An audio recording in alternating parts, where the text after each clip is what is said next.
Good afternoon, Faith Church family, and I hope you're having a good day today. What I want to do is I want to take a few moments just to lay out where we're heading as a church and try to bring some clarity to some of the different items that are going on and things around us with respect to COVID-19. I can tell you on our end, there's been a lot of prayer, a lot of discussion, a lot of research, and then repeat on how we're trying to address some of the different items that are in front of us. And so one of the things that's been really, really important for us is we've wanted to maintain both a sense of stability as well as gospel confidence as we navigate these uncertain times. They are uncertain times, but we don't have an uncertain God. And so we want to have that gospel confidence. We want to have that stability. And so what we want to do is we've just been trying to think through how we address specifically the corporate gathering. And so let me talk about two words here for a moment, form and function. And you've maybe heard me talk about these before. Maybe you've heard other people talk about this before. But when you think of function, function is the theological. Function is the philosophical aspect of a particular notion or item. And form is simply the practice or the methodology of how that plays out.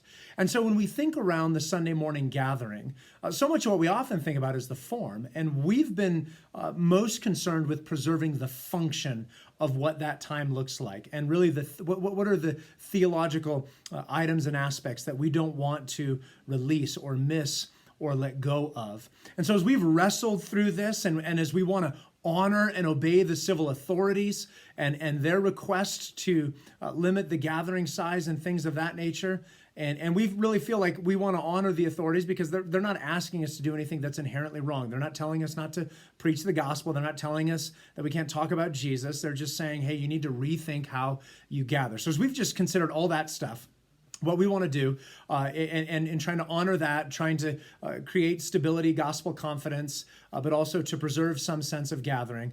Let me lay out how we're going to proceed and move forward with that. And so for the time being, and I want you to listen carefully, we're not canceling the Sunday morning gathering. We are modifying how we gather together as a church. We're not interested in canceling. We don't feel like the Bible gives us that freedom. But we are going to modify how it is that we gather together. And so there's a few different ways or aspects of that in terms of how this is going to unfold. Let me try to explain, and forgive me, I'm going to look at my notes just so I don't forget anything in this. But first of all, what we're going to do is we're going to provide a liturgy or an order of service for each family of the church. That means on Saturday evening, you're going to get an email, and it's going to lay out the different aspects, liturgy, order, service, whatever term or phrase you want to use in terms of that Sunday morning. Now, not to weird you out or freak you out, we're just talking about links to songs. Right now, we're not going to live stream because we cannot broadcast songs in a live stream capacity with our current licensing. So we're working on remedying that if we want to go to a live stream, but we won't do that right now because we don't want to break that law. So there'll be songs, there'll be some readings, there'll be some prayers and some points of emphasis that we can pray for and on as a church, and a few other items in there, announcements, things of that nature. And then how is it that we're going to try to preserve or maintain the corporate gathering? Well, we're going to do that or attempt to do that in a few different ways. One is, and I want to be really clear here, don't do this if you're not comfortable. If you have any reservation or hesitation, you can just wait for the second option. But one option that we would put forward is if you want to gather in groups of 10 or less, then certainly feel free to do that. But again, the caveat would be that you're comfortable with doing that, that you don't feel like that you're at risk and you don't feel like the people coming into your home are at risk or you going into someone else's home is at risk. The church isn't going to officially organize this, so this is going to be something that's just going to be organic and done by the members of the church. If you don't want to do that, you don't feel comfortable with that, then the other option that we're going to make available is we're going to do a Zoom call on Sunday mornings. And so if you're not familiar with Zoom, Zoom is like a Skype or a FaceTime for large groups.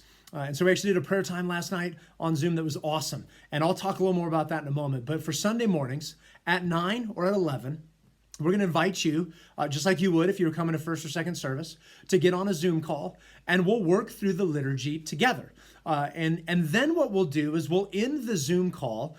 In the link of the liturgy will be a link to the sermon, and then we'll just allow people to go and to watch the sermon in their respective places. But that will allow us some level of being able to be together, to gather together, and not simply just be completely isolated from one another. Now, I know that this is not an ideal situation. I know that no one is excited about this, including myself. But listen, as I say this, that I'm okay with us being a little bit uncomfortable, maybe even somewhat dissatisfied with what these coming weeks are going to look like as we gather together. And I say that because what I'm already anticipating and looking forward to is the day that we get to all collectively gather together again in the same place, and the excitement and the anticipation that's going to come with that. And so think of this season really as a bridge. We're thankful for bridges that allow us to get over the chasm of this particular time, but we'll be really, really thankful to be back on solid ground whenever that time comes. And so this is just the process as we're going to move forward in terms of this.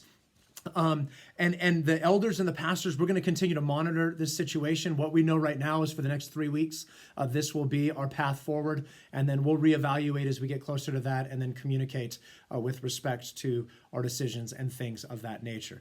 And let me just say one other thing. I know right now it might feel like, man, it's hard to be missional. It's hard to invite people. I actually think it just got easier, because literally all you have to do is either invite them to come to your living room if you're comfortable with that and they're comfortable with that, or you just have to send them an invite to join a Zoom meeting.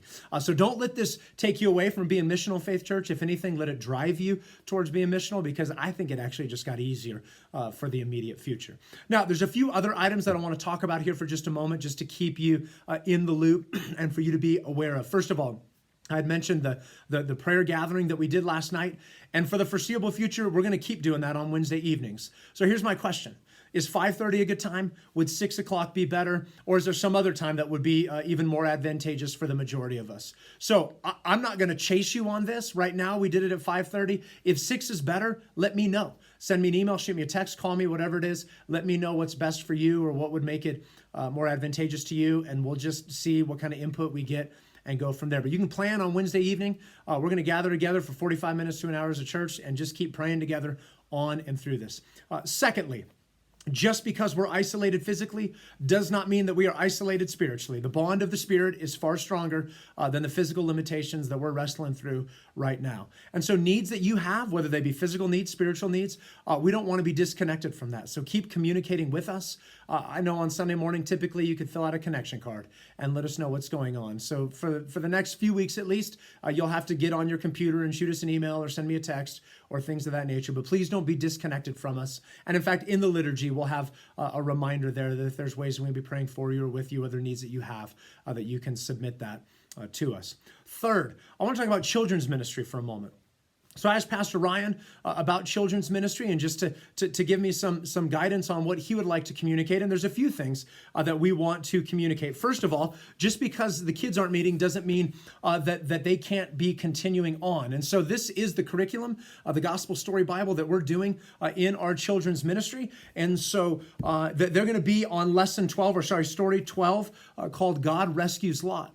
So if you have young kids, I would encourage you to simply incorporate that into your Sunday morning worship. And you can just continue to move through that as long as we're not able to gather together. And then tied to that, one of the unique things about this is hopefully you're getting to spend a lot more time with your family. But as you do that, one of the things that we encourage is family devotions. And so we want you to be leading your family in devotions. And the devotion that we're using right now is Long Story Short. So 5 daily family devotions that we would encourage you to be doing with your family during this time. Now, you might say, hey, that's great. I don't have one of those. If you don't have one or both of these resources, Pastor Ryan would like to do his best Amazon Prime impersonation and deliver that to your household as quickly as possible. In fact, he might actually get it there before Amazon would. And so if you want one of these or both of these, just communicate with him and he will happily get that delivered to you. Just leave it on the doorstep. You don't even have to interact with him. And then one final thing, this Sunday, I'm going to say it now just in the event that it gets missed, but this Sunday, one of the things that we're going to be doing is we're going to be praying for Nathaniel Carrillo. Nathaniel is the son of Daniel and Robin Carrillo, and he's going to be deployed to Iraq here pretty soon. And so it's bad enough as a parent to send one of your children away on a deployment. I can't even fathom sending them away on a deployment right now. So I'm telling you this now, that if for no other reason, if you miss this Sunday, I want you to know that and to be aware of that and to be praying for Nathaniel and for Daniel and Robin as he's over there for the next number of months, and just asking God to watch over him and care for him. So to review, for the coming Sundays, liturgy in your inbox, Saturday night, gather in groups of 10 or less. only if you're comfortable. If not, join us via Zoom. The Zoom invites will be in the liturgy for 9 or 11 a.m.